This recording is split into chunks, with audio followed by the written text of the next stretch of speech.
स्वस्ति श्री गणेशाय नमः।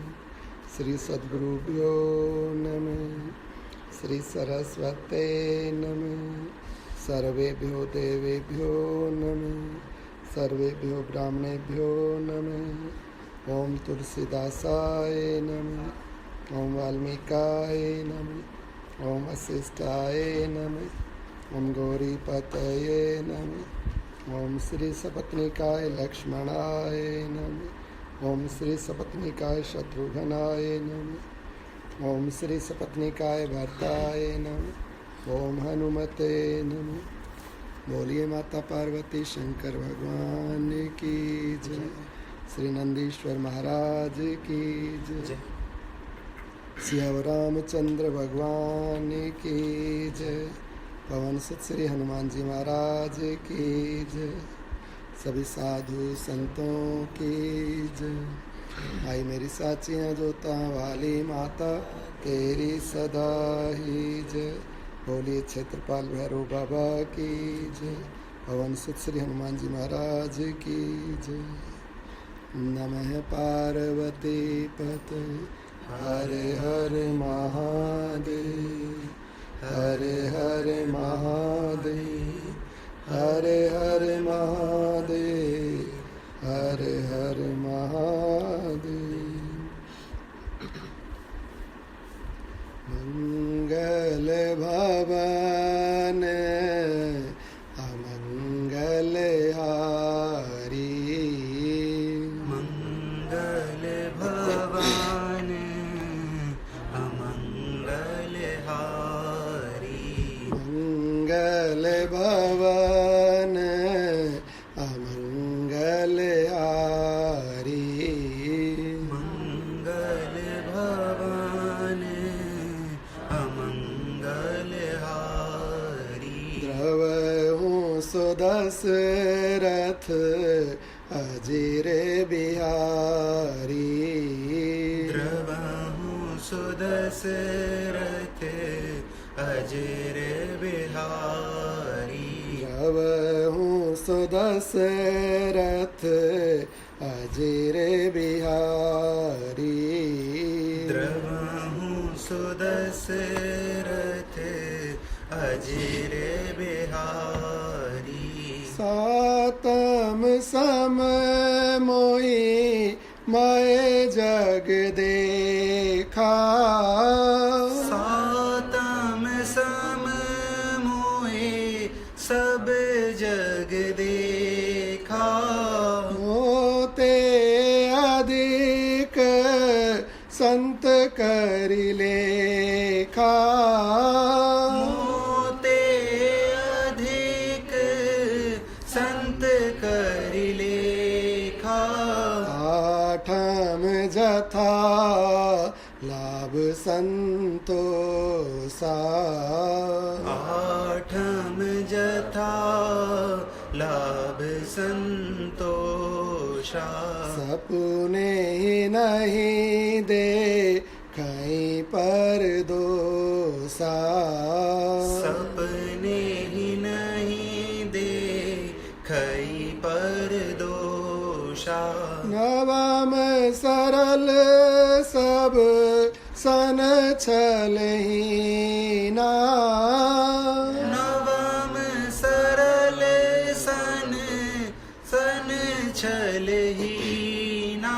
नवम सरल सब सन छल हीना।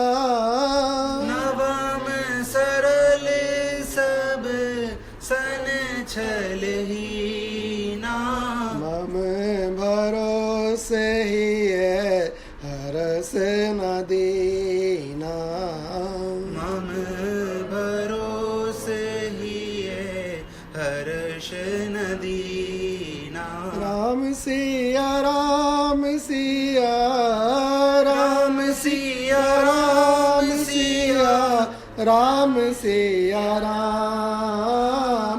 राम सिया राम सिया राम सिया राम। राम सिया राम सिया राम सिया राम। राम सिया राम सिया राम सिया राम सिया राम सिया राम राम सिया राम सिया राम सिया राम राम सिया राम सिया राम सिया राम सियावर रामचंद्र भगवान की जय। पवन सुत श्री हनुमान जी महाराज की जय। सभी साधु संतों की जय। राम। संक्षिप्त योग वासिष्ठ उपशम प्रकरण पेज नंबर 239। महापुरुषों के स्वभाव का वर्णन तथा अनासक्त भाव से संसार में विचरने का उपदेश।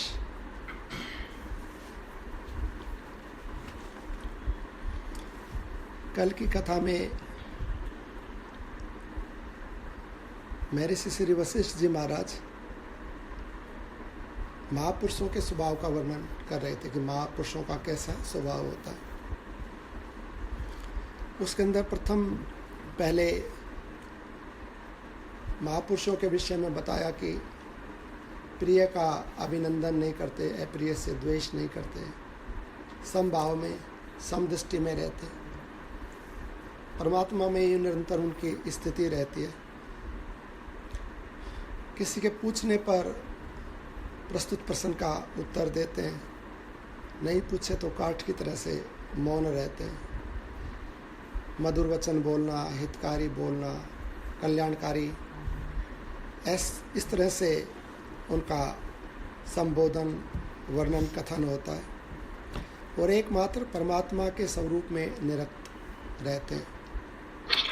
फिर संक्षेप से मूढ़ पुरुषों के विषय में कहा कि जो लोक परलोक में सुख की भावना से यज्ञ आदि कर्म करते हैं और उनके उन कर्मों से दोबारा से जो जन्म रूपी फल प्राप्त होते रहते हैं और पुनः पुनः जन्म लेकर वो सुख दुख आदि भोगते रहते हैं। ऐसे बद्ध पुरुषों के विषय में बताया। तदंतर फिर भगवान रघुनंदन को उपदेश दिया कि ऐसा ऐसा कार्य करते हुए तुम संसार में विचरण करो, संसार में रहो। उस क्रम में हमने ये कथा बीच में कुछ प्रसंग छोड़ दिया था, तो जो हम श्रवण कर चुके थे उसका एक बार यहाँ पर बस पठन कर लेते हैं, आगे वहीं से प्रारंभ करेंगे। इस क्रम के अंदर कि भगवान श्री रघुनाथ को निमित्त करके सब जो साधक गण है कि उनको कैसे जीवन में रहना चाहिए उनके लिए आदेश करते हैं। तो हम अपने जीवन से जोड़ के इस प्रसंग को सुने कि हमें क्या क्या करना उपयोगी है, क्या हमारे लिए आदेश है। इस प्रसंग के अंदर भगवान श्री वशिष्ठ जी महाराज कहते हैं, रघुनंदन तुम तो भीतर से सब आशाओं का त्याग करके वीतराग और वासना शून्य हो, बाहर से समस्त सत्कर्मों एवं सदाचारों का ठीक ठीक पालन करते हुए संसार में विचरो। श्री राम तुम उदार, सदाचारी, समस्त शास्त्रीय कर्मों का भली भांति आचरण करने वाले तथा संपूर्ण कामनाओं और आसक्तियों से शून्य हो संसार में विचरण करो। रघुनंदन तुम सब पदार्थों का यथार्थ रहस्य एवं अंतर जान चुके हो, इसलिए जैसी अभिष्ट हो वैसी ही दृष्टि से देखते हुए अनासक्त भाव से संसार में विचरो। श्री राम अहंकार से रहित अपने वास्तविक स्वरूप में स्थित आकाश के समान निर्लेप एवं निर्मल तथा कलंक से दूर रहकर संसार में विचरण करो। राघव सैकड़ों आशा रूपी पाशों से नित्य मुक्त, सब पदार्थों में सम तथा बाहर प्रजाओं के हितकर कार्यों में तत्पर रहकर तुम लोक में विचरो। यहाँ तक का प्रसंग कल हुआ। इसमें हम इस प्रसंग पे थे कि सैकड़ों आशा रूपी पाशों से नित्य मुक्त, सब पदार्थों में सम तथा बाहर प्रजाओं के हितकर कार्य में तत्पर रहकर तुम लोक में विचरो। अनेक प्रकार की जो आशाएं हैं और उन आशा रूपी रस्सियों से जो हमने अपने आप को, अपने मन को बांध रखा है, तो उससे मुक्त होकर सब पदार्थों में सम, सब पदार्थ के अंदर समता का भाव और बाहर प्रजा के हितकर कार्यों में तत्पर। 3 बात है इसके अंदर। सैकड़ों आशा पाशों से मुक्त होना एक बात है, दूसरी बात है समभाव में स्थित रहना, और तीसरी बात है प्रजा के लिए हितकर होना। ये 3 बात है। इन 3 बातों में जो प्रथम बात है कि सैकड़ों आशा पाशों से मुक्त होकर, तो इसका अर्थ है ज्ञान योग। क्योंकि हम बंधन और मोक्ष ये मन के भाव का, मन का भाव है, मन का स्वरूप है। बंधन होता है अज्ञान से और बंधन टूटता है ज्ञान से। अज्ञान का होना बंधन है और ज्ञान का होना बंधन का टूटना है। तो हमने जो अपने आप को ऐसा अनुभव किया हुआ है कि मेरा ये कार्य बाकी है, अभी तो मेरा ये कर्तव्य बाकी है, अभी तो मुझे वहाँ उससे मिलना पड़ेगा, वो करना पड़ेगा, वो पाना पड़ेगा, तो ऐसे अनेक प्रकार के हमने संकल्प किए हुए हैं। और उन संकल्पों से हमारी आशाएं हैं, उससे वो लेना है, उससे वो देना है, उसका वो करना है, उसका वो चुकाना है, ये छोड़ना है, वो प्राप्त करना, अनेक प्रकार के ऐसे हमारे मन में हमने संकल्प किए हुए हैं। आशाएं हैं ये हमारी, और ये भूतकाल को, वर्तमान को, भविष्य को लेके 3 काल को है। इस लोक को लेके, परलोक को लेके हैं, अपने को लेकर और अपनों के जो हमारे मित्र हैं, जो चले गए, और जो हमारे वंशज हैं, और जो हम हैं, इन तीनों को लेकर हैं। तो ये अनेक प्रकार की कामनाएं हैं, आशाएं हैं, जो हमने मन से पाली हुई है। इनके निमित्त हमने संकल्प किए हुए हैं। ज्ञान योग का ये प्रसंग है, ये ज्ञान से संबंधित तत्व है। यदि ज्ञान से संबंधित इसको विचार किया गया कि जो आशाएं हमने धारण की हुई हैं, जो हमने अपने आप को इन बंधनों में बांधा हुआ है, वस्तुतः इन आशाओं के कारण ही हम दुखी हो रहे हैं। आशाएं नहीं करनी है, संकल्प नहीं करना है, कार्य करना है, कर्तव्य करना है। कर्तव्य का पालन करने से ही आगे का सब भविष्य ठीक हो जाएगा और हमारा जीवन भी सुखी हो जाएगा। परंतु मात्र आशा रखने से, संकल्प को दृढ़ता से पकड़कर रखने से हमें जागृत और सोपन सुषुप्ति अवस्था के अंदर वो संकल्प सूक्ष्म और स्थूल रूप से हमको पकड़ के रखता है, अर्थात हम उससे जुड़े रहते हैं, और इसी के कारण दुख परंपरा बढ़ती रहती है जीवन के अंदर। जैसे हमने एक विचार को पकड़ा हुआ है कि उससे मिलना है, अतिशीघ्र उस आदमी से मिलके अमुक कार्य करना है। अब व्यवस्था वैसी है या नहीं है, हमारा शरीर या परिस्थितियाँ अलाव करती हैं, नहीं करती हैं, लेकिन संकल्प को बड़ी दृढ़ता से पकड़ा हुआ है, तो ये विचार ही दिन रात हमें परेशानी देता रहता है। और एक दूसरा ये है, हमने चिंतन किया, विचार किया कि ठीक है, ऐसा ऐसा करना, ऐसा ऐसा होना चाहिए, अभी समय की, स्थिति की, शरीर की, परिवार की ये मांग है। विचार किया और उस पर हम कार्य करने को तत्पर हैं।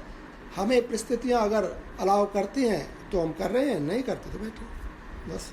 तो हमने आशा नहीं बांधी हुई है, विचार को नहीं पकड़ा हुआ है, अपितु हम सहज स्वरूप में हैं। हम प्रकृति के और परमात्मा के साथ हैं। प्रकृति सहयोग कर रही है, प्रशासन सहयोग कर रहा है, हमारी सेहत या जो कुछ भी हमारे सगे संबंधी, हमारा शरीर अलाव कर रहा है तो हम करेंगे उस कार्य, और नहीं कर रहा है तो नहीं है। इस भाव से तो हमने अपने आप को प्रकृति से, परिस्थिति से, परमात्मा से जोड़ा हुआ है। ना तो उसके न करने पर हमें खेद होगा और न ही करने पर प्रसन्नता होगी। क्योंकि हम अपने आप को बहुत प्रगाढ़ता से उस कर्म के साथ नहीं जुड़े हुए हैं। ये एक उदाहरण है, ऐसे अनेक प्रकार की आशाएं हमने जीवन में बांधी हुई हैं और इन्हीं आशाओं के कारण व्यक्ति अधिक व्यथित रहता है।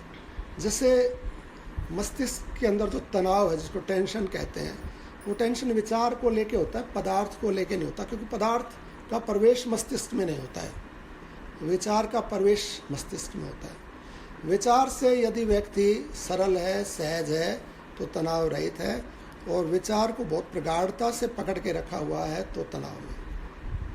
तो ये ज्ञान का प्रसंग है, ये ज्ञान योग है। इसलिए आशा से संबंधित क्या होना है, क्या करना है, ये बात ज्ञान के द्वारा इसको समझ के, तो ज्ञान से योग करे, उस ज्ञान को परमात्मा से जोड़ दे, योग हो गया।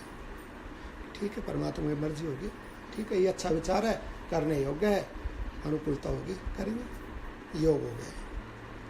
लेकिन योग नहीं किया और खाली ज्ञान है, तो वो ज्ञान व्यथित कर देगा हमारे। वो आया नहीं, वहाँ हम गए नहीं, ये किया नहीं, वो छूट गया, वो पेंडिंग है। ऐसे अनेक प्रकार के जो ये ज्ञान है, व्यक्ति वस्तु का ज्ञान जो है, पदार्थ इत्यादि का जो ज्ञान है, वो सुख और दुख देने वाला ज्ञान है। किसी व्यक्ति और वस्तु से हमें, उसके ज्ञान से हमें सुख होगा और किसी से हमें दुख होगा। परंतु यही ज्ञान जब योग हो जाएगा, अर्थात परमात्मा से जुड़ जाएगा, तो ना सुख देगा ना दुख देगा, आनंद स्वरूप हो जाएगा, सहज हो जाएगा। तो इन आशाओं को नहीं रखे, आशाओं को छोड़ दे और ज्ञान की बजाय योग में स्थित हो जाए। ज्ञान योग से, या आशाओं से कुछ नहीं होता है, कर्म से ही सब कुछ होता है, और कर्म समय आने पर हम करेंगे। इस प्रकार से ज्ञान योग है पहली बात। तो पहली ज्ञान योग के विषय में मुनि ने कही, यहाँ पर हम लोगों के लिए श्री राम जी को निमित्त करके कह रहे हैं। दूसरी बात कही कि सब पदार्थों में सम, सब पदार्थ, ज्ञान जो है ये बुद्धि का विषय है, और समता ये मन का विषय है। समता में अर्थात ये पदार्थ के विषय में कहा गया, पदार्थ की संज्ञा संसार भी है और शरीर भी है। तो सब जितने भी पदार्थ हैं उनमें समभाव रखना। समभाव का अर्थ होता है परमात्मा भाव। परमात्मा ही सम है, परमात्मा के अतिरिक्त तो विषमता है, छोटा है, बड़ा है, अच्छा है, बुरा है, जन्म है, मृत्यु है, अनेक प्रकार की विषमताएं हैं संसार में, परंतु परमात्मा में समता है।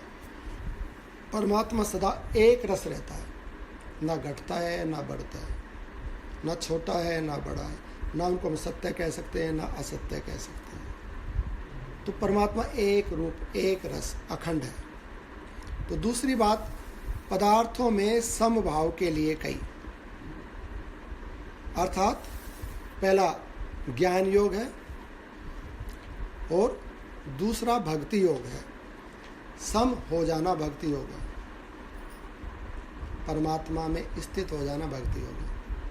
यदि सब पदार्थ में समभाव है, परमात्मा भाव है, तो हम प्रत्येक पदार्थ में परमात्मा को देख रहे हैं, तो हम परमात्मा से जुड़ गए हैं, तो भक्ति नहीं रही है, भक्ति योग हो गया है। क्योंकि भक्ति तो संसार की भी हो सकती है, भक्त तो हम संबंधों के भी होते हैं, भक्त तो हम पैसे के भी होते हैं, भक्त तो हम शरीर के भी होते हैं। तो भक्ति तो हम अनेक चीज़ों की करते हैं। कोई पिता का भक्त है, कोई माता का भगत है, कोई संतान का भगत है, कोई धन का भगत है, कोई पद का भगत है, कोई किसी चीज़ का, अनेक भक्तियाँ हैं, उनसे बहुत प्रेम करता है। तो इस भक्ति से सुख नहीं मिलेगा, क्योंकि ये जो सांसारिक भक्तियाँ हैं ये ऊंची नीची हैं, छोटी बड़ी हैं, प्रारंभ और नष्ट होने वाली भक्तियाँ, तो सुख नहीं देंगे। समभाव की जो भक्ति है, अर्थात परमात्मा की जो भक्ति है, वो सुख देगी, क्योंकि परमात्मा नष्ट नहीं हो सकता, परमात्मा कहीं कम नहीं हो सकता है। ऐसा नहीं आज कम हो गया कल ज़्यादा हो जाएगा, कल ज़्यादा है आज ज़्यादा कल कम, ऐसा नहीं होगा। सम है परमात्मा, अखंड है, एक रूप है, अनंत है, आनंद स्वरूप है, ज्ञान स्वरूप है, चिन्मय है, शाश्वत है, प्रकाश स्वरूप, अनेक विशेषण है परमात्मा के, और कोई भी विशेषण कटेगा नहीं। किसी भी रूप से परमात्मा से प्रेम कर लो, उनके ज्ञान से, उनके प्रकाश से, उनके आनंद से, उनकी दिव्यता से, उनकी लीला से, उनके माधुर्य से, उनके रूप से, रंग से, किसी से प्रेम करो, सब अनंत है, वो सब रस रूप है, सब अखंड है। समभाव अर्थात परमात्म भाव। सातम सम मोहि मय जग देखा, सातवीं भक्ति है, माता शबरी को कहते हैं भगवान श्री राम जी। कौन भक्त है? हे माँ, मेरी सातवीं भक्ति है मेरे समान संसार को देखना।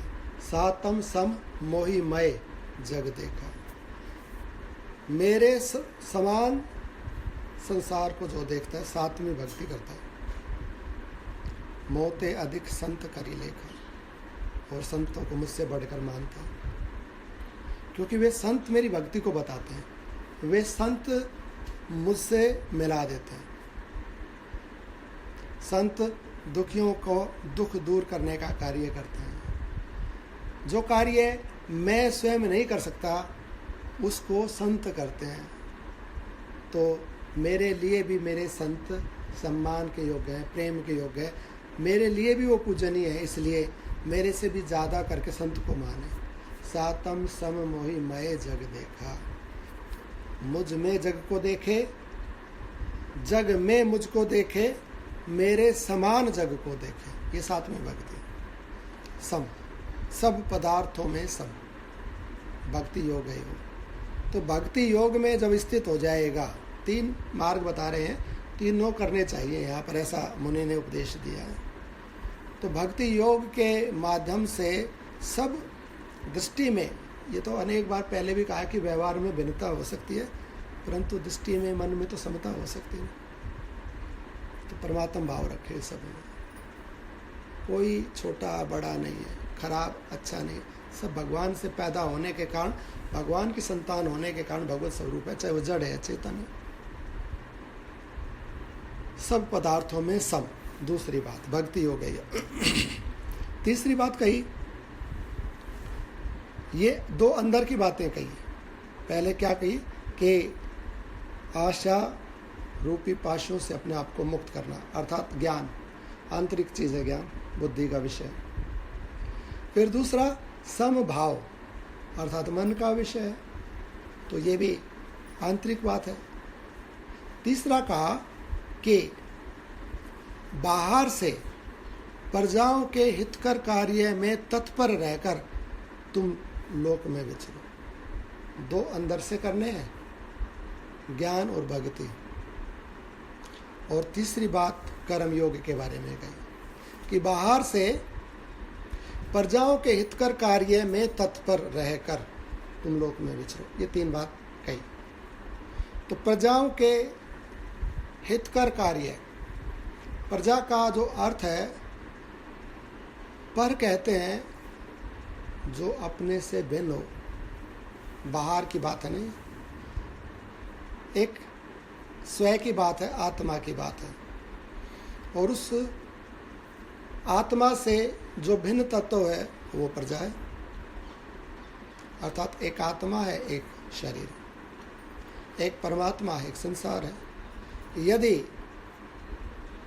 कर्म योगी है और 2 का संबंध मानता है, भक्त योगी भी 2 का संबंध मानता है, भक्त में भी मैं और मेरा भगवान, ये 2 होते हैं। ज्ञान में एक होता है, इसलिए कहा सब आशाओं का बंधन काट के एक हो जाना, वो ज्ञान योग है। दूसरा समता, सब में समभाव, तो समभाव मैं और मेरा भगवान, तो जैसा वो है ना वैसा ही मैं।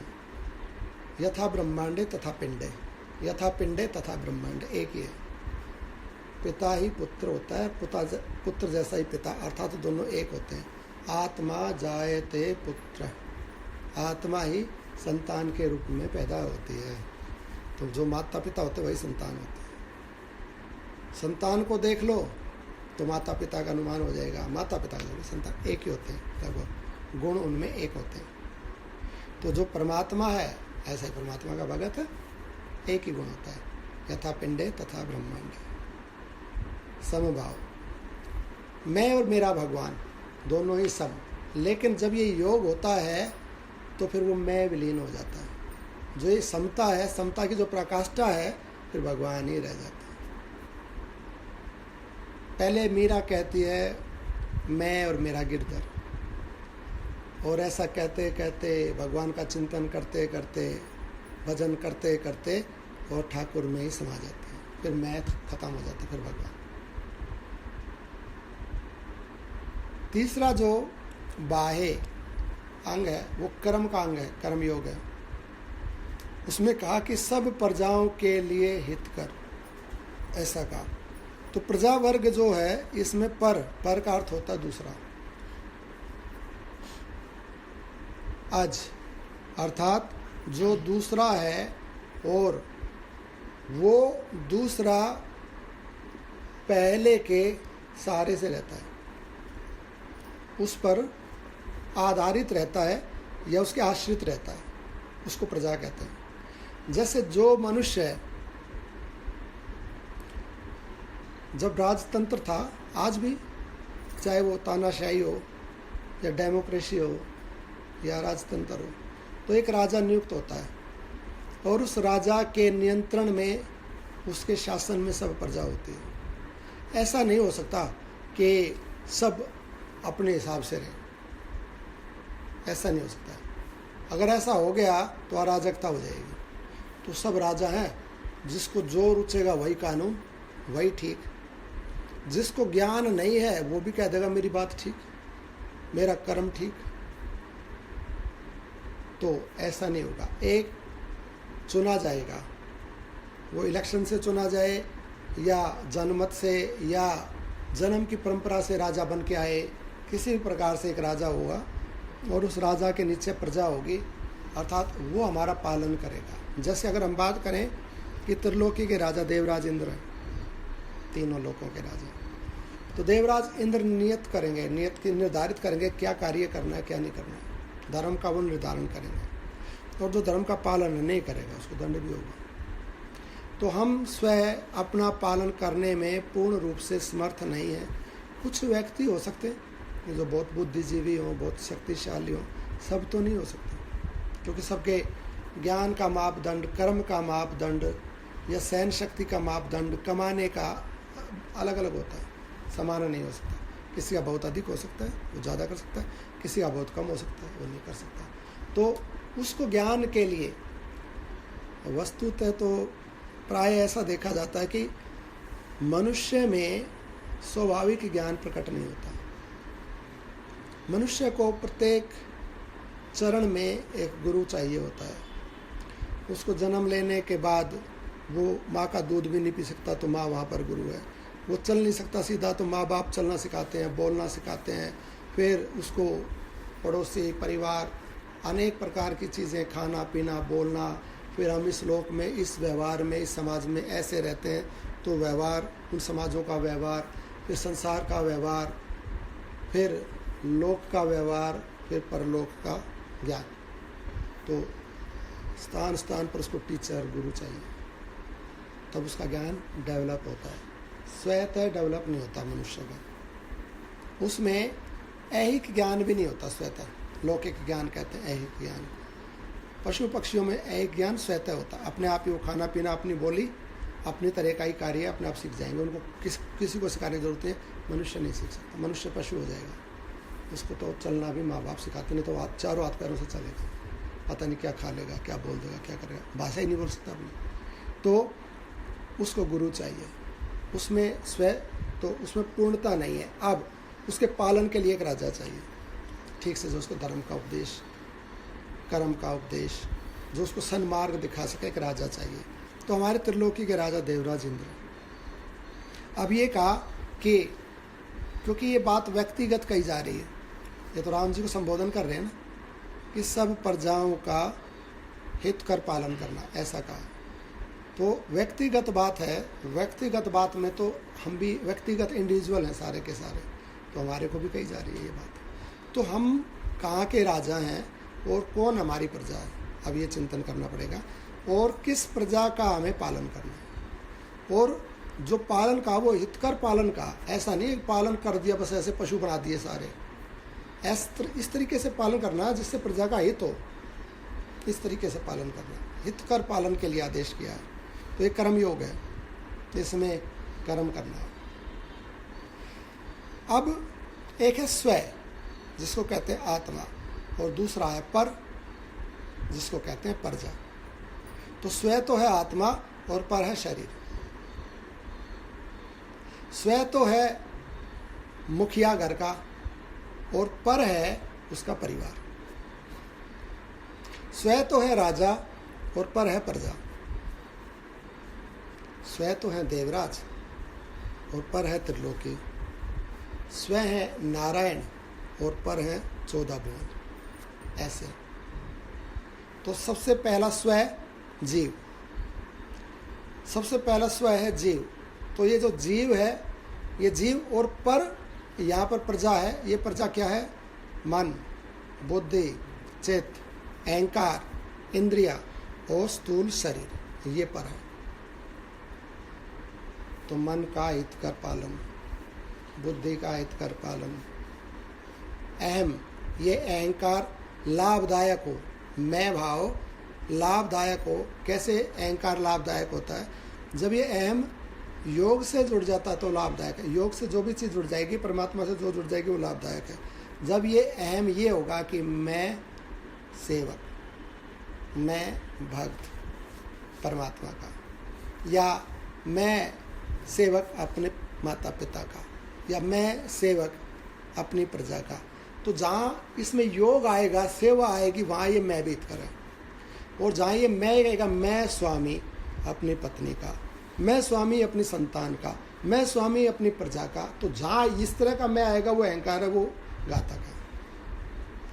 तो मैं सेवक परमात्मा का योग हो गया।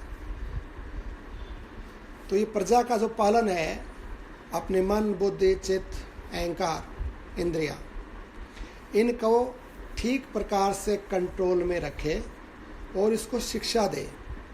मन को शिक्षित करना पड़ता, मन बिगड़ा हुआ है, प्रजा है हमारी मन, बुद्धि बिगड़ी हुई है हमारी, जन्म जन्मांतर के हमारे अभ्यास बहुत अच्छे नहीं हैं, इसीलिए तो हम दुख भोग रहे हैं, जन्म मृत्यु की परंपरा में पड़े हैं, नहीं तो आनंद स्वरूप होते। तो हमारी बुद्धि ठीक नहीं है, बिगड़ी हुई है, अहंकार बिगड़ा हुआ है, चित्त बिगड़ा हुआ, मन बिगड़ा हुआ, इंद्रियां बिगड़ी हुई हैं, देखना कुछ चाहिए, देखती कुछ है, सुनना कुछ चाहिए, सुनती कुछ है, खाना कुछ चाहिए, खाती कुछ है, शरीर बिगड़ा हुआ, कौन सा कार्य करना चाहिए वैसा करती नहीं है, और जो नहीं करना चाहिए उल्टा सीधा कहीं आना जाना कुछ करना वो करता है, सब बिगड़ा हुआ, प्रजा बिगड़ी हुई है। तो प्रजा का हित कर पालन करना है। किस कौन करेगा? राजा को। राजा कौन है? स्व। तो स्व अपना पालन करना है, हित कर पालन। ये मेरी प्रजा है, इसका पालन मैं ही कर सकता हूँ, मैं ही सबसे बड़ा इसका हितैषी हो सकता हूँ, मैं ही इस शरीर में इंद्रियों का सबसे बड़ा शत्रु हो सकता हूँ, ये मेरी प्रजा है। तो प्रजा का हित कर पालन। अब मैं इस परिवार का मुखिया हूँ, ये मेरे परिवार में मेरी प्रजा है, तो मैं इनका हित कर पालन कर सकता हूँ, या मैं इनको गलत शिक्षा दे के इनका विनाश कर सकता हूँ। तो प्रजा का हित कर पालन। अब परिवार का हम हित कर पालन कर सकते हैं या नहीं कर सकते हैं वो तो पता नहीं, वो तो बड़ी टेढ़ी बात है। स्वयं का भी हित कर पालन कर लेना, इस स्वयं की प्रजा का भी, तो भी कल्याण हो जाएगा। ये कर्म योग है। 3 बात यहाँ पर बताई गई। पहले तो प्रजा, जो पर है वो प्रजा है, स्वयं आत्मा है, तो आत्मा के द्वारा अपने इंद्रियों का अर्थात अपना कल्याण कर लें, और यदि अपना कल्याण कर सका तो अपने द्वारा अपने परिवार का कल्याण कर ले, और यदि उसमें से भी ज़्यादा समर्थ है तो और बड़े क्षेत्र का कल्याण कर ले। एक पूरी पृथ्वी का भी कल्याण कर सकता है। एक बुद्ध 100 बुद्धुओं को जगा देता है, एक दीपक 100 दीपक जगा देता है, एक जागा हुआ पुरुष 100 सोए हुओं को जगा देता है। परंतु जो स्वयं ही सोया है वो किसको जगा देगा? उसको तो अपना ही नहीं पता वो कहाँ पड़ा है। जागना पड़ेगा। जागा हुआ जगा सकता है, जागेगा शास्त्र से। 3 चीज़ बताई यहाँ पर, 3 काम ये करने पड़ेंगे, जाग जाएगा। ज्ञान योग, आशा की फांसी काट दे। ये संसार सत्य नहीं है, यहाँ की आशाएं क्यों बांध के रखी हैं पदार्थों से। कर्म करने में दोष नहीं है, कर्तव्य कर्म करना है, पूरा जोर लगा के कर, उसके लिए तो मना नहीं किया। पास्ट में नहीं जीना है, फ्यूचर में नहीं जीना, प्रेजेंट में रहना है। काट दे पीछे के बंधन, आगे के भी काट दे, क्या होगा वो हाथ में नहीं, आज का हाथ में, इसको कर, पूरा बल लगा के कर, पुरुषार्थ कर, कोई मना नहीं कर रहा। प्रेजेंट में जीना, फुल एनर्जी के साथ कार्य करना, कर्तव्य का पालन करना, शास्त्रीय मर्यादा में रहकर, बिल्कुल ये करना। आशा नहीं है, आशाओं के करने से कार्य नहीं बनते हैं, कर्मों के करने से सिद्धियां होती हैं। आशा पालने से कुछ नहीं होता है। और पीछे के जो पाल रखे हैं, ये कर लूँ, वो कर लूँ, वो क्यों हो गया, वो क्यों घट गया, उसने क्या कह दिया, काट दे बंधन को उसने, वो भी आशा ही है, वो भी पकड़ के रखा हुआ है। फ्यूचर को पकड़े हुए है, पास्ट को पकड़े हुए है। प्रेजेंट विलीन हो गया, या तो फ्यूचर में डाइल्यूट हो गया, या पास्ट में हो गया, और काम का प्रेजेंट था वो खराब हो गया सारा। आशा के फंदे काट दे पहले तो। कर्तव्य कर्म प्रेजेंट में रहना सीखे, पहली बात, ज्ञान हो गई। दूसरा संभाव, सुख हो गया तो भी ठीक है, कोई दुख आ गया तो भी ठीक है, और दुख कौन सा सारी जिंदगी रहेगा, निकल जाएगा। खराब समय कौन सा सारी जिंदगी निकल जाएगा। कुछ अभाव हो गया, हानि होगी, क्या सारी जिंदगी, जीवन तो पड़ा है, शरीर तो निकल जाएगा। संभाव में रहे, परमात्मा तो साथ है, परमात्मा तो है। प्रत्येक परिस्थितियों में, व्यक्तियों में समभाव रखे, भगवत भाव रखे। कोई नहीं, उसने यदि कुछ बोल दिया तो वो भी भगवत रूप है। मेरे को एक आदमी ने गलत वचन बोल दिया, लेकिन 50 आदमी तो ऐसे मिलते हैं जो मेरे को रेस्पेक्ट करते हैं। संभाव, एक ने हानि पहुंचा दी, या एक कर्म के कारण मेरे से एक गलती होगी, 20 कार्य तो मैं ठीक करता हूँ, एक गलती बन गई, कोई बात नहीं, संभव। कहीं कुछ गड़बड़ी हो गई, गलती वचन निकल गया, गलत कार्य हो गया, कितना प्रयास करके, मेहनत करके बाकी कार्य में ठीक करता हूँ, गलती बन गई, आगे से नहीं करूँगा, छोड़ दे उसको। समभाव, भगवान से जुड़ा रहना, समभाव। परमात्मयी दृष्टि, परमात्मा भाव, परमात्मा है, ये विधान है, उसके विधान से सब बन गया। हानि लाभ, सुख दुख, या जो भी घटत बढ़त हुई, कुछ भी हुआ, संभव परमात्मा का सिस्टम है ये, उसमें हम हैं। हमारी कोई विशेष एनर्जी पावर नहीं है, उसके विधान में घटित हो रहा, हम भी उसके विधान में। अब सुख है, अच्छा है, बुरा है, संभव, संभव में। तीसरी मुख्य बात, प्रजा का पालन। कैसा पालन? जिसमें प्रजा का कल्याण हो, जिसमें प्रजा का हित हो, जिसमें स्वयं का हित हो, अपना हित हो और अपनों का हित हो। बोले वृंदावन बिहारी लाल की।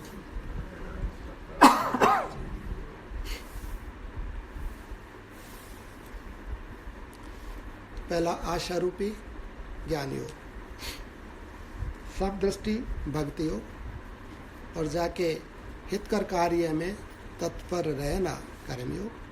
तीनों ही करने हैं, एक नहीं है, एक में रहना है, तीनों के लिए आदेश हुआ है। ये कहा है कि राम सैकड़ों आशा रूपी पाशों से नित्य मुक्त, सब पदार्थों में सम तथा बाहर प्रजाओं के हितकर कार्यों में तत्पर रहकर तुम लोक में विचरो। इस प्रकार से संसार में रहो, ये कहा।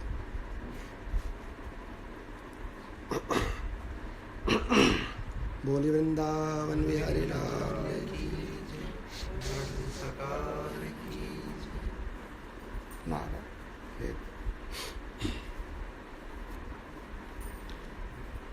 आगे कहते हैं मुनि, वास्तव में जीवात्मा का न तो बंधन है और न मोक्ष है। यह मिथ्या माया इंद्रजाल की भांति संसार में भटकाने वाली है। आत्मा तो सर्वथा एक रूप, सर्वव्यापी और आसक्ति के बंधन से रहित है। फिर उसका बंधन कैसे हो सकता है? और वह और जब वह बंधाई नहीं है तब किसके लिए मोक्ष का विधान होगा? आत्मा का स्वरूप बताया। कहते हैं कि आत्मा सर्वथा एक रूप है, सर्वव्यापी है, सब जगह फैला हुआ है, आसक्ति के बंधन से रहित है। आत्मा में आसक्ति नहीं है, मन में आसक्ति है, बुद्धि में आसक्ति है। आत्मा में कहीं आसक्ति नहीं है, क्योंकि आत्मा में आसक्ति होती तो निकल नहीं सकती थी। तो आत्मा आसक्ति रहित है। फिर उसका बंधन कैसे हो सकता है? और जब वह बंधाई नहीं है तो उसके लिए मोक्ष का विधान का है आत्मा का। तो अब ये प्रश्न है, आत्मा सर्वव्यापी है, नित्य है, मुक्त है, आनंद स्वरूप है, बंधा हुआ नहीं, तो बंधा हुआ कौन है और किसने बांध के रखा हुआ है? उस प्रसंग में एक श्लोक में यहाँ पर माया का स्वरूप बताया। यह भ्रांत रूप विशाल संसार यथार्थ तत्वों को न जानने के कारण अज्ञान से उत्पन्न हुआ है। यथार्थ तत्वों का ज्ञान होने से उसी तरह नष्ट हो जाता है जैसे रस्सी का ज्ञान होने से उसमें सर्प बुद्धि नष्ट हो जाती है। यह भ्रांत रूप विशाल संसार यथार्थ तत्वों का ज्ञान न होने से, यथार्थ तत्वों को न जानने के कारण अज्ञान से उत्पन्न हुआ है। यथार्थ तत्व है आत्मा, यथार्थ तत्व है परमात्मा, और उसको न जानने के कारण, उसको भुलाने के कारण, या दूसरे शब्दों पे अज्ञान के कारण संसार प्रकट हुआ है। अज्ञान से मन प्रकट हुआ है, मन से संसार प्रकट हुआ है। तो अज्ञान के कारण ये माया का स्वरूप है, अज्ञान से ही उत्पन्न हुआ है। अब ये मिटेगा कैसे? यथार्थ तत्वों का ज्ञान होने से नष्ट हो जाएगा, और यथार्थ तत्व आत्मा का ज्ञान सत्संग से होगा। यथार्थ तत्वों का ज्ञान अज्ञान को छोड़ने से होगा। पीछे तो 3 बताए ना, वैसे तो अनेक बताए, या मुनि ने अनेक ये करने से, लेकिन ये 3 भी अगर समझ लिए ना, ज्ञान योग, कर्म योग, भक्ति योग, तो इससे क्या होगा? इसका प्रभाव होगा कि अज्ञान निकल जाएगा, और यदि अज्ञान निकल गया तो ज्ञान हो जाएगा, ज्ञान हो गया तो यथार्थ तत्व अनुभव में आ जाएगा, और यथार्थ तत्व अर्थात आत्मा जब अनुभव में आ गया तो आत्मा की सिद्धि होने से संसार बंधन नहीं रहेगा। ये अज्ञान, ये बंधन उसी तरह नष्ट हो जाएगा जैसे रस्सी का ज्ञान होने से उसमें सर्प बुद्धि नष्ट हो जाती है। स्वरूप बता रहे हैं आत्मा का। हम जो अपने आप को मानते हैं कि मैं अमुक व्यक्ति हूँ, मैं अमुक नाम वाला, अमुक शरीर वाला, उसका पिता, उसका भाई, या उसका पति, उसकी बेटी या उसकी बहन, ऐसा मानते ना? ऐसा नहीं है। यहाँ पर बता रहे हैं तुम अपने को अनुभव करने वाले, कह रहे हैं तुम अनंत सत्य स्वरूप एवं आकाश के समान व्यापक हो, ज्वालाओं के मध्य भाग की भांति प्रकाशमान एवं नित्य शुद्ध हो। तुम्हारा स्वरूप किसी की दृष्टि में नहीं आता। तुम सूक्ष्म रूप होकर संपूर्ण जगत के पदार्थों के भीतर उसी प्रकार स्थित हो जैसे मुक्ताहार के सभी मोतियों में एक ही सूत समाया हुआ है। तुम शुद्ध हो, बुद्ध हो, मुक्त हो, ज्ञान स्वरूप, चेतन, सर्वत्र व्यापक हो। तुम प्रत्येक वस्तु में से समाये हुए हो, जैसे मणियों में, मोतियों में एक सूत समाया होता है। ऐसे कैसे समझे इस बात को कि हम सब में समाये हुए? तो हमें तो यकीन नहीं होता। हम ही पूरे संसार में समाये हुए हैं, सारा संसार ही हमने। ये संसार हमने ऐसा है जैसा धागे में मोती, अर्थात आत्मा आधार है और आत्मा पे संसार टिका हुआ है। धागा आधार है, धागे में मणके टिके हुए। और इतना ही नहीं है कि जितना मोतियों में सूत, इतना ही नहीं है, इसके आगे भी है, भगवान ने गीता जी में कहा है, जैसे सूत की माला में मणके भी सूत के और धागा भी सूत का, तो इस प्रकार जैसे सब जगह सूत ही सूत ओतप्रोत है, ऐसे सर्वत्र परमात्मा ही ओतप्रोत है, आत्मा ही ओतप्रोत है, आत्मा से भिन्न कोई सत्ता नहीं। ऐसा भगवान ने गीता जी में कहा। उदाहरण के तौर पे यदि इसको समझें, जैसे ऐसा अनेक स्थान पे पाया जा सकता कि एक वस्तु दूसरी वस्तु में ना हो। जैसे इस शरीर में मांस है, हड्डी है, रक्त है, नेत्र है, कर्ण है, अनेक चीजें हैं। तो ऐसा हो सकता है कि एक वस्तु दूसरी वस्तु में ना हो। जैसे हड्डी में मांस ना हो, हड्डी का जो ठोस, हड्डी के अंदर की बीच खोखलेपन की बात नहीं की जा रही है, जो उसका घनत्व भाग है, सॉलिड उसका जो है फ्रेम, उसके अंदर हो सकता है मांस ना हो। या जो प्योर मांस है उसमें हड्डी नहीं है, मांस में हड्डी रखी हुई, ये नहीं कह रहे हैं। मांस को यदि अलग कर दिया जाए तो मांस में हड्डी नहीं है, मांस ही है वहां पर सिर्फ। तो हड्डी में मांस नहीं है, मांस में हड्डी नहीं है, सभी शरीर में है ना। आंख में कान नहीं है और कान में आंख नहीं है, नहीं ना। इस एक शरीर में भिन्नताएं हैं, अनेक है, परंतु एक वस्तु एक में है, दूसरी में नहीं है। अब कई जगह ऐसा भी हो सकता कि एक वस्तु कई जगह पे हो। जैसे हम कह दें कि भैया ये जो रक्त है, ये इन बारीक बारीक आर्टरीज के अंदर होता हुआ आँख, नाक, कान सब में है, मांस में भी है, वो किडनी में भी है, लीवर में भी, हार्ट में भी है, ऐसा हम कह सकते हैं। कई जगह पे है। हो सकता है हड्डी के स्थूल भाग में ना हो रक्त, या हो, हम उस पर नहीं जाते हैं। दूसरे उदाहरण के तौर पे अगर हम ऐसा कहें कि जैसे पत्थर में जल नहीं है भीतर, या जो सॉलिड लोहा है उसमें जल नहीं है, ये उदाहरण के तौर पे बातें कही जा रही। तो ऐसा अनेक स्थान पे हो सकता है कि अलग अलग तत्वों में अलग अलग एक दूसरे में उसका प्रवेश ना हो, ऐसा संभव है। ये बात स्पष्ट होगी पहले वाली बात। जैसे मिट्टी में स्वर्ण या अग्नि में स्वर्ण, अग्नि अलग तत्व है, लोहा या स्वर्ण अलग तत्व है, तो साथ तो हो सकते हैं लेकिन तत्व अलग ही रहेंगे दोनों। जैसे ठंडे होंगे अलग अलग हो जाएंगे, अलग अलग ना, एक दूसरे का प्रवेश नहीं ना दूसरों में।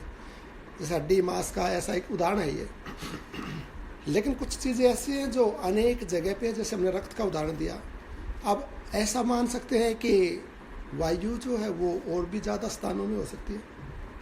वो तो जो पार्टिकल्स हैं, सेल्स हैं, उन सेल्स के अंदर भी है वायु, परंतु ऐसा स्थान भी हो सकता है जहाँ वायु ना हो, ऐसा है स्थान। क्योंकि एक कोशिका में, एक सेल के अंदर 3 पार्ट होते हैं, 3 से बना हुआ ये सारा संसार। न्यूट्रॉन, इलेक्ट्रॉन और प्रोटॉन 3 होते हैं एक कोशिका के अंदर, एक सेल के अंदर। और उस एक न्यूट्रॉन, प्रोटॉन, इलेक्ट्रॉन के भी भाग किए जा सकते हैं आगे। वो जब इतना ज़्यादा सूक्ष्म हो जाएगा, वहाँ हो सकता है कि वायु का प्रवेश ना हो, जल का प्रवेश ना हो वहाँ पर, ऐसा हो सकता है। उदाहरण के तौर पे जैसे आकाश से अग्नि, आकाश से वायु पैदा हुआ है, तो आकाश में वायु का प्रवेश नहीं है। आकाश वायु से सूक्ष्म है, परंतु आकाश का प्रवेश वायु में है। अब वायु से अग्नि का उत्पत्ति हुई है, तो वो वायु अग्नि में है, बिना वायु के अग्नि प्रज्वलित नहीं हो सकता है। अग्नि से जल की उत्पत्ति हुई है और जल से पृथ्वी की उत्पत्ति हुई है, और पृथ्वी से सब शरीर बने हैं। अब ये उल्टा क्रम हम देखें, मान लो पृथ्वी आकाश में है, आकाश के सूक्ष्म भाग में पृथ्वी है, तो हो सकता ना हो। लेकिन आकाश तो पृथ्वी के एक एक परमाणु में है। परमाणु के भी 3 भाग कर देंगे ना जब एक परमाणु के, तो वहाँ भी आकाश है। क्योंकि उससे बना है वो, ये नियम है। ऐसा पहले ही कह दिया कि हो सकता है कि एक वस्तु दूसरे में ना हो सकता अग्नि में जल ना हो, जल में अग्नि ना हो, वो तो एक उदाहरण की बात है। लेकिन ऐसा कहीं नहीं हो सकता कि आकाश इन 4 तत्वों में से किसी में नहीं हो। आकाश चारों में, वो वायु में भी है, अग्नि में भी, जल में भी, पृथ्वी में भी है ना। ये बात स्पष्ट हो रही है ना बिल्कुल एकदम से। अब जो जिसका जहाँ से ओरिजिन हो रहा है वो वस्तु सब में होती है, ये बात समझाई जा रही है। पृथ्वी प्रकट किससे हुई है? जल से। जल किससे हुआ है? वायु अग्नि से। अग्नि वायु से हुई है। वायु आकाश से हुआ है। तो आकाश 4 तत्वों में है। आकाश कहाँ से पैदा हुआ? 3 गुण है, सत्व रज तम। इन तीनों से ये ब्रह्मांड बना है। और ये 3 गुण अर्थात पूरी त्रिलोकी में है ये तीनों गुण। ये 3 गुण किससे पैदा हुए? मूल प्रकृति से। मूल प्रकृति किससे पैदा हुई है? परमात्मा से। या मूल प्रकृति जो कहेंगे वो है मन।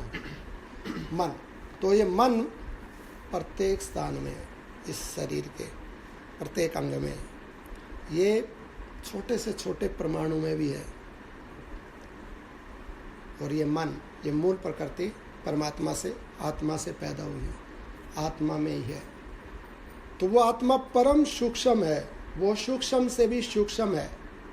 तो वो अत्यंत सूक्ष्म परमात्मा मूल प्रकृति में, मूल प्रकृति से 3 गुणों में, 3 गुणों से महाभूतों में, और महाभूतों से प्रत्येक स्थूल सूक्ष्म में है वो परमात्मा, है ना। ये आत्मा का स्वरूप बताया जा रहा है।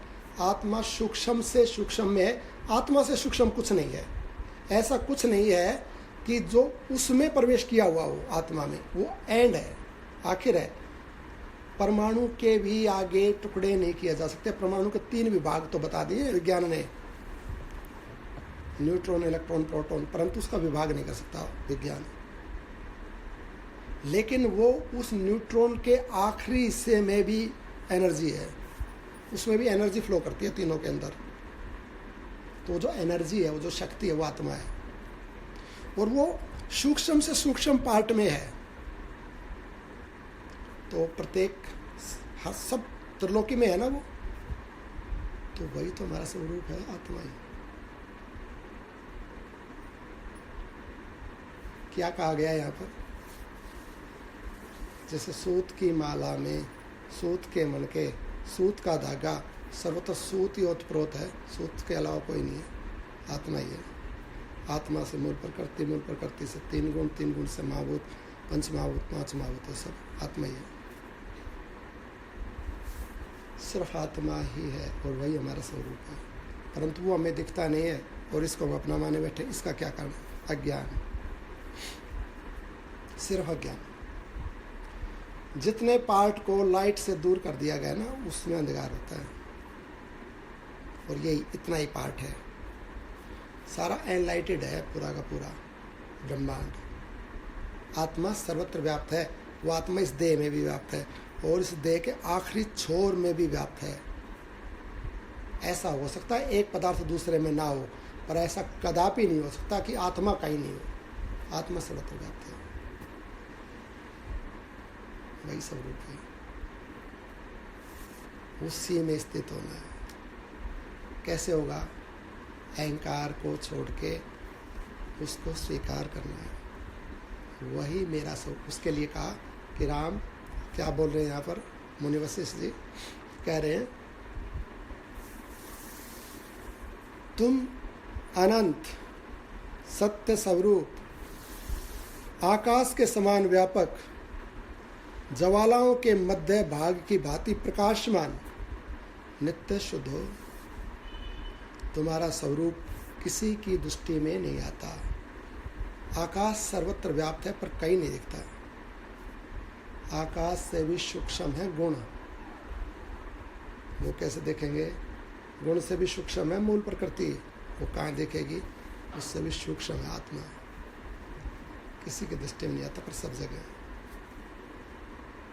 तुम्हारा स्वरूप किसी की दृष्टि में नहीं आता। तुम सूक्ष्म रूप होकर संपूर्ण जगत के पदार्थों के भीतर उसी तरह स्थित हो जैसे मुक्ताहार के सभी मोतियों में एक सूत समाया हुआ है, वो आत्मा ही सर्वत्र समाई हुई है, उसी से जगत, ये संसार, ये शरीर है। आगे कहते हैं महाबाहु श्री राम, यह शत्रु है, यह मित्र है, यह अपना है, यह दूसरा है, यह तुम हो, यह मैं हूँ इत्यादि भावनाएं उसी तरह सत्य नहीं है जैसे दोष दृष्टि के कारण होने वाले दो चंद्रमा का दर्शन। तू है, मैं हूँ, यह है, वह है, शत्रु है, मित्र है, अपना है, पराया है, ये क्या है? भावनाएं हैं, ये सत्य नहीं है। जिसमें मित्र की भावना कर लेगा वो मित्र है, और जिसमें शत्रु की भावना कर लेगा वो शत्रु है। जिस पर में अपने की भावना कर लेगा वो अपना है, और अपने देह में भी पर की भावना कर लेगा तो देह पर है। भावनाएं हैं, ये सत्य वस्तु नहीं है। जो इसको जान लेगा और जानकर मान लेगा वो पा जाएगा, परंतु जो जानता ही नहीं या जानने के बाद मानता नहीं वो पा नहीं सकता है उस तत्व को, उसकी सिद्धि नहीं हो सकती है। लेकिन ये भावनाएं हैं, तू, मैं, यह, वह, मेरा, पराया, शत्रु, मित्र, भावनाएं हैं, ये सत्य तत्व नहीं। सत्य तत्व परमात्मा है। ये शत्रु मित्र मेरे तेरे बदलने वाले हैं, पैदा और नष्ट होने वाले हैं, थोड़े समय रहते हैं। आत्मा सदा रहता है, वो सत्य वस्तु है। बोली वृंदावन बिहारी लाल की जय, राधे रानी सरकार की जय। 56 मिनट हो गए। इसलिए व्यक्ति को चाहिए कि उस परम तत्व की प्राप्ति के लिए प्रयास करे जो हमारा स्वरूप है, उसमें बंधा नहीं रह जाए जो हमारा स्वरूप नहीं है। बंद कर शरीर का त्याग करेगा तो विवश होकर बंधन में पड़ के जन्म लेना पड़ेगा। उसके जन्म को कोई रोक नहीं सकता है, वो छूटा नहीं है, वो जन्म लेने के लिए विवश है, बद्ध है। जैसे कैदी को सजा सुनाई गई, कोई भी कुछ उसको दंड दिया गया, तो उस दंड को भुगतने के लिए वो स्वतंत्र नहीं है, उसको विवश होकर वो कार्य करना पड़ेगा। परंतु स्वतंत्र व्यक्ति दंड भुगतने के लिए विवश नहीं है। बड़ा भारी अंतर है।